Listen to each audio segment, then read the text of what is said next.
Assalamualaikum warahmatullahi wabarakatuh. Selamat siang dan salam sejahtera bagi kita semua. Saya Muhammad Ali Al-Ihsan selaku dosen Fakultas Ekonomi dan Bisnis Universitas Labuan Batu dengan program studi akuntansi. Pada kali ini mata kuliah yang saya ampu adalah bank dan lembaga keuangan lainnya. Bank dan lembaga keuangan lainnya adalah mata kuliah yang merupakan mata kuliah wajib dalam program studi akuntansi dengan bobot 2 SKS dengan kode mata kuliah PAKU 64305 yang diantarkan pada semester keempat. Mata kuliah ini kami laksanakan pertemuan setiap hari Senin pada setiap minggunya di ruang perkuliahan Fakultas Ekonomi dan Bisnis. Adapun tujuan dari mata kuliah ini adalah diharapkan memberikan pengetahuan kepada mahasiswa mengenai ruang lingkup perbankan, manajemen dana, kredit, jasa, tingkat kesehatan bank, jenis-jenis bank, dan lembaga syariah, produk-produk syariah, lembaga keuangan non-bank, dan akan memberikan manfaat kepada mahasiswa. Setelah mempelajari materi ini, mahasiswa akan mampu menjelaskan mengenai ruang lingkup perbankan, manajemen dana dan jasa, tingkat kesehatan bank, jenis-jenis bank, lembaga keuangan non-bank, lembaga syariah, dan produk-produk syariah. Dan secara deskripsi mata kuliah ini akan memberikan pengajaran mengenai ruang lingkup perbankan, manajemen dana kredit, jasa, tingkat kesehatan bank, jenis-jenis bank, dan lembaga keuangan non-bank. Capaian pembelajaran pada mata kuliah ini adalah mahasiswa kiranya mampu memahami dan menjelaskan ruang lingkup perbankan, mahasiswa mampu membedakan sistem perbankan konvensional, syariah, mahasiswa mampu memahami dan menjelaskan fungsi dan tugas bank sentral, mahasiswa mampu memahami dan menjelaskan tentang manajemen dana, manajemen kredit, manajemen jasa, dan dalam perbankan. Mahasiswa mampu memahami dan menjelaskan jenis-jenis layanan perbankan dan tingkat kesehatan perbankan.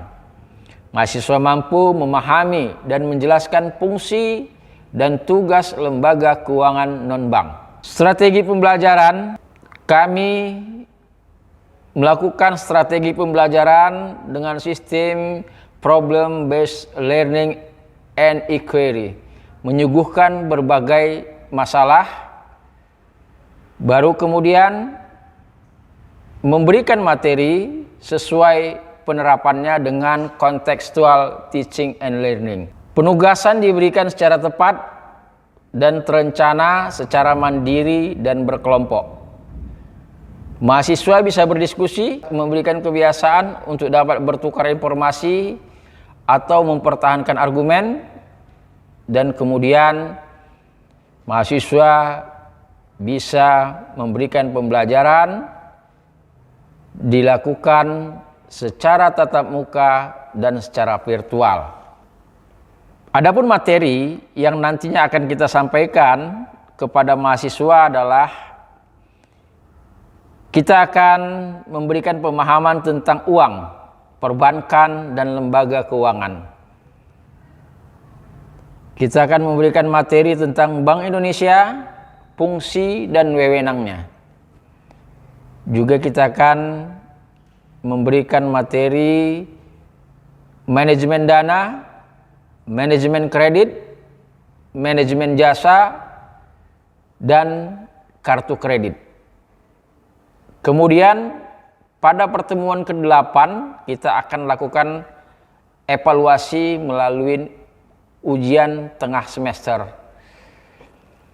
Walaupun nanti setiap pertemuan, pada akhir pertemuan kita akan selalu memberikan sebuah pertanyaan kepada mahasiswa.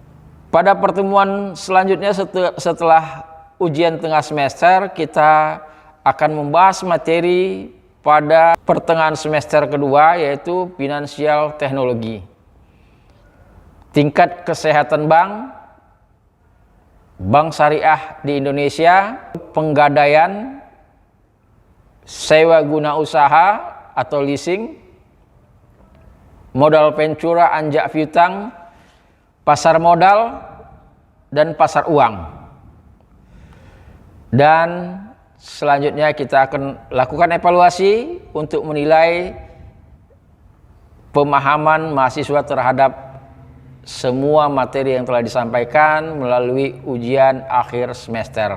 Adapun bahan bacaan yang akan kita pergunakan pada perkuliahan ini, kita pakai buku Kebijakan Bank Sentral Teori dan Praktek oleh Warjio, Ferry Juhro Solihin, Raja Wali Press tahun 2016, dan bank dan lembaga keuangan lainnya Jakarta Salemba 4 tahun 2006 oleh Budi Santoso, dan Literasi Keuangan Perguruan Tinggi Jakarta Otoritas Jasa Keuangan Sutiono Kusuma Ningtuti S. Dan kemudian untuk mengembangkan wawasan dan pemikirannya, mahasiswa akan kita minta untuk membuat makalah sehingga mereka bisa melihat langsung bagaimana situasi perekonomian perbankan yang ada di Indonesia melalui teknologi, melalui internet, untuk bisa menyesuaikan dengan teori-teori yang mereka sudah dapatkan. Laporan studi lapangan dilakukan observasi kepada perbankan yang ada, khususnya yang berada di Labuan Batu, untuk bisa dilihat tentang masalah dan problem yang ada pada perbankan di Labuan Batu. Untuk itu, kita akan memberikan penilaian terhadap mahasiswa dengan kriteria dan standar penilaiannya. Yang pertama, kita akan berikan tingkat kehadiran dengan persentasenya 20%, dan setiap tugas yang diberikan semuanya akan menjadi 10%, dan setiap nilai ujian tengah semester secara evaluasi penilaian akan diberikan 30%, dan ujian akhir semester akan diberikan penilaian 40%. Demikianlah rencana aktivitas perkuliahan dari mata kuliah bank dan lembaga keuangan lainnya. Dan untuk itu, mari kita lihat pada video selanjutnya tentang video pembelajaran pada mata kuliah bank dan lembaga keuangan lainnya. Assalamualaikum warahmatullahi wabarakatuh. Selamat siang dan salam sejahtera bagi kita semua. Ya, adik-adik mahasiswa, hari ini mata kuliah kita bank dan lembaga keuangan lainnya, dan materi yang akan kita sampaikan pada hari ini adalah tentang bank syariah di Indonesia. Jadi mungkin kalian juga sudah banyak tahu tentang bank syariah, karena bank syariah ini juga sudah mulai dapat kita rasakan, dan kita juga sudah aware, sudah terbiasa dengan bank syariah. Walaupun mungkin bukan semua orang sekarang yang sudah menabung di bank syariah, tapi kita sudah mendengarnya. Karena ini bank syariah sudah dimulai pada 1969. Ya. Indonesia serius tentang bank syariah ini. Jadi kalau kalian melihat bagaimana konsep dasarnya, Undang-Undang Nomor 21 Tahun 2008 tentang Bank Syariah itu dimulai dengan menjalankan kegiatan usaha berdasarkan prinsip syariah dan menurut jenisnya. Jadi ada dua jenis bank syariah itu, ada bank syariah umum yang secara umum dan ada yang bank syariah secara pembiayaan syariah. Jadi ada dua jenis. Ini yang kemudian melembaga menjadi kelembagaan di Indonesia. Dengan dua kelembagaan ini, perbankan syariah di Indonesia, bank syariah terus berkembang dan ada bank syariah dengan unit syariah terus menjadi unit-unit syariah. Kalau dahulu kalian melihatnya itu ada unit syariah di hampir semua bank umum kan, tapi mungkin ada beberapa waktu belakangan ya mereka sudah bergabung di bank-bank umum, itu sudah bergabung di dalam Bank Syariah Indonesia. Ya, itu kita lihat dalam sejarahnya. Yang pasti bank syariah itu memiliki tujuan utamanya bagaimana kaum muslimin mendasari segenap aspek kehidupan ekonominya dengan berdasarkan Al-Quran dan Al-Sunnah. Jadi pada dasarnya konsep syariah ini adalah agar masyarakat muslim bisa mendasari kegiatan ekonominya secara Al-Quran dan Al-Sunnah. Tapi walaupun begitu, hal ini sebenarnya bukan hanya diperuntukkan bagi kalangan muslim, juga untuk non muslim, dan ini berlaku kepada seluruh agama. Akan tetapi ini memberikan sebuah keniscayaan kepada masyarakat muslim untuk dia melaksanakan ekonominya secara syariah. Kita akan melihat di mana yang pertama karakter daripada bank syariah itu adalah tidak adanya riba. Ya, riba itu tidak ada. Yang ada adalah bagi hasil. Jadi ada pelayanan kepentingan pelayanan publik yang merealisasikan sasaran sosial ekonomi Islam bersifat universal, bank komersial dan bank investasi, menerapkan profit loss sharing dalam konsinyasi, ventura, bisnis atau industri. Bagi hasil, memanfaatkan instrumen pasar uang antar bank syariah dan instrumen bank sentral berbasis syariah. Jadi berdasarkan konsep ini kita melihat bagaimana bank syariah itu mulai berkembang sesuai dengan fungsinya. Bank syariah itu fungsinya menjadi manajer investasi. Maksudnya dia memberikan pencerahan karena sifat ekonominya yang bagi hasil itu, maka dia menjadi manajer investasi. Dia memberikan uang kepada kreditur, orang yang meminjam. Kalau kalian misalnya meminjam uang itu nanti ke bank syariah, maka tidak ada di situ antara peminjam dan pemberi pinjaman, antara debitur dan kreditur secara langsung tidak punya kaitan. Tetapi kaitannya adalah antara orang yang berinvestasi dengan orang yang menjalankan usaha. Nah, itu bedanya antara bank syariah dengan non syariah atau bank konvensional. Jadi kalau dia bank syariah menjadi manajer investasi. Jadi bank syariah itu menjadi manajer investasinya bagi usaha yang dibiayai. Jadi pengusaha yang dibiayain itu akan diberikan dana, maka dia akan bank akan melihat bagaimana prospek usahanya. Jadi dia seperti mitra, jadi sejajar sifatnya kan, bukan antara kreditur dan debitur. Itu salah satu fungsinya.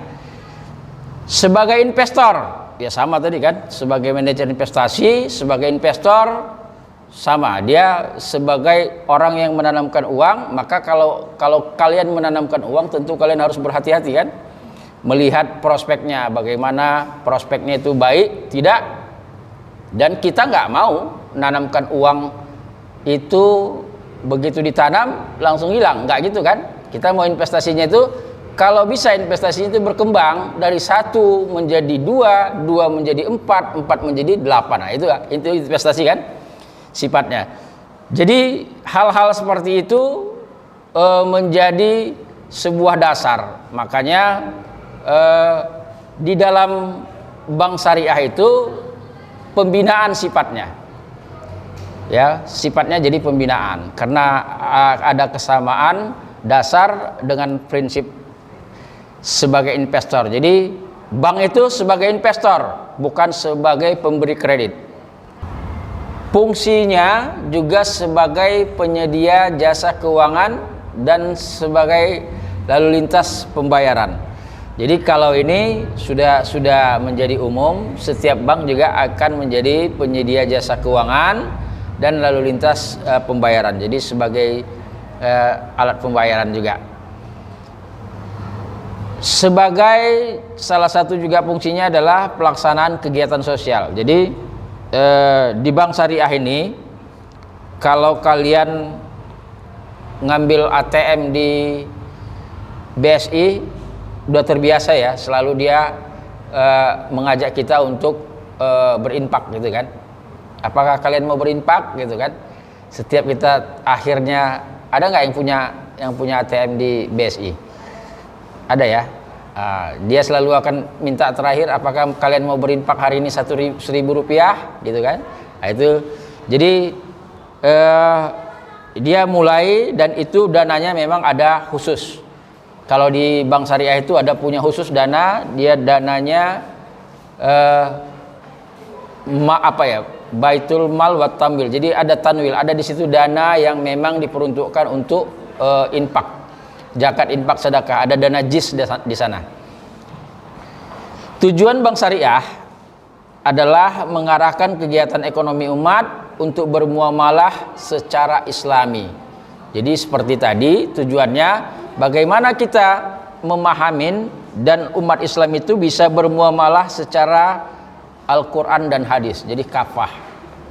Ya, walaupun kita tahu kalau itu dijalankan, itu bukan hanya memberikan kepentingan kepada kita, masyarakat yang non muslim juga bisa merasakan bahwasanya itu akan memberikan keadilan kepada semua orang, bukan kepada khusus masyarakat muslim, enggak. Itu bisa diberikan keadilan kepada semua orang. Menciptakan suatu keadilan di bidang ekonomi dengan jalan bagi hasil. Maka kenapa bunga itu dianggap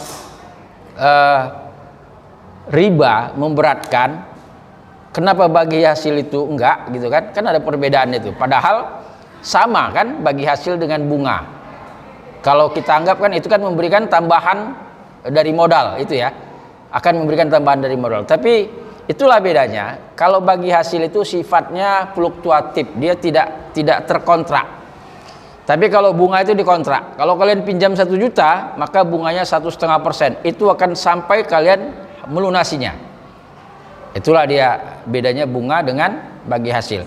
Kalau bagi hasil, dia akan memberikan kesepakatan. Jadi ada akad di situ, ada kesepakatan. Apa yang mau dibuat? Jadi kalau dikatakan nanti keuntungan akan kita bagi 20-30. Nah, begitu. Biasanya begitu bagi hasilnya. 20-30 atau 60-40 atau bagaimana? Nah, itulah yang dikatakan dengan akad. Itu adalah kesepakatan antara pihak bank dengan pihak yang kreditur atau pihak yang dibiayain. Kalau di bank syariah namanya dibiayain, pembiayaan.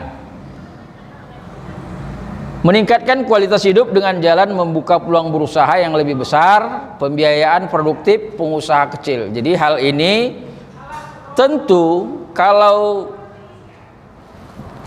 konsep bank syariah ini bisa dilaksanakan baik, murni, maka ini akan memberikan usaha-usaha baru kepada generasi-generasi baru, kepada masyarakat-masyarakat baru. Jadi pada dasarnya semua bank itu, kalau kalian bicara bank, maka kalian akan bicara resiko. Pasti itu resiko. Ya, karena usaha yang paling banyak resikonya adalah bank. Bank paling banyak resikonya. Dibayar berisiko, ya, waktu minjamin berisiko, waktu nabung berisiko, jadi banyak resikonya. Jadi hal itu kalau diberikan kepercayaan kepada pengusaha yang kecil, pengusaha produktif yang dianggap sekarang UMKM itu, maka ini akan memberikan jalan baru atau peluang baru kepada pengusaha-pengusaha muda untuk bisa lebih berbuat.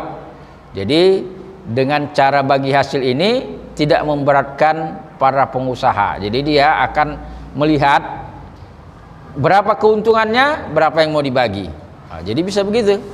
Jadi tidak dia harus membayar berapa cicilan setiap bulannya, tapi dia akan membayar berapa bagi hasil yang harus diberikan kepada yang memberikan pinjaman. Nah, itu konsepnya.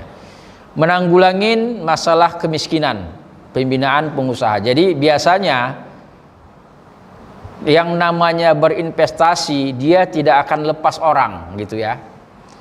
Kalau bank dia akan lepas kita. Kalau kita pinjam sama dia akan lepas kita. Dia nggak akan peduli sama kita apakah kita mau untung atau mau rugi, dia nggak peduli. Kalau bank konvensional. Tapi kalau bank syariah dia harus peduli terhadap usaha yang dibiayainya. Kenapa? Karena dia harus melihat bulan per bulan. Ya, harus lihat bulan per bulan bagaimana prospek usaha yang sudah dilakukan, maka itu dilakukan pembinaan.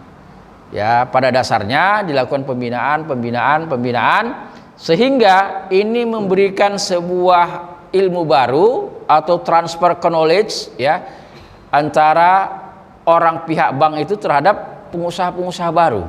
Maka pengusaha baru itu akan melihat kenapa usahanya macet. Ya, jadi bank bisa memberikan pembinaan bahwasanya kenapa di sini tidak prospek, karena dilihat mungkin di sana pasarnya sudah mati, sudah padat gitu ya.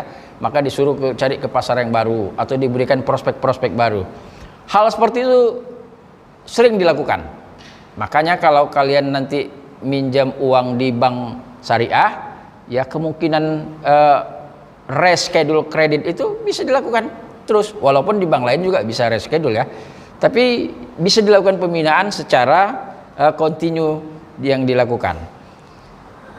Menjaga stabilitas ekonomi dan moneter, menyelamatkan ketergantungan umat terhadap praktek bunga. Nah, ini yang paling utama pada bank syariah ya. Kita lihat sejarahnya. Kalau kita lihat dahulu pada tahun 1969 yang pertama kali konferensi dilakukan ya. Kenapa dulu sebenarnya bank syariah ini diprakarsain oleh OKI.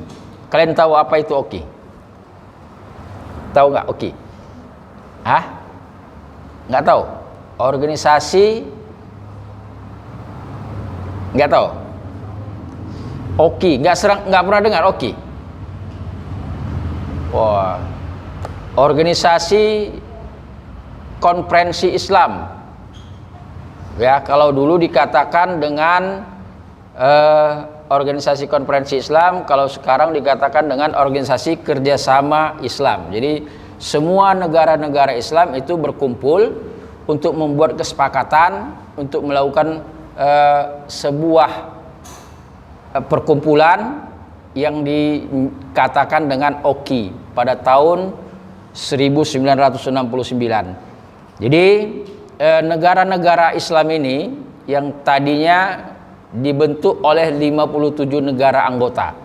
Jadi ada 57 negara anggota termasuk di Arab Saudi ya, Malaysia, semua negara Islam.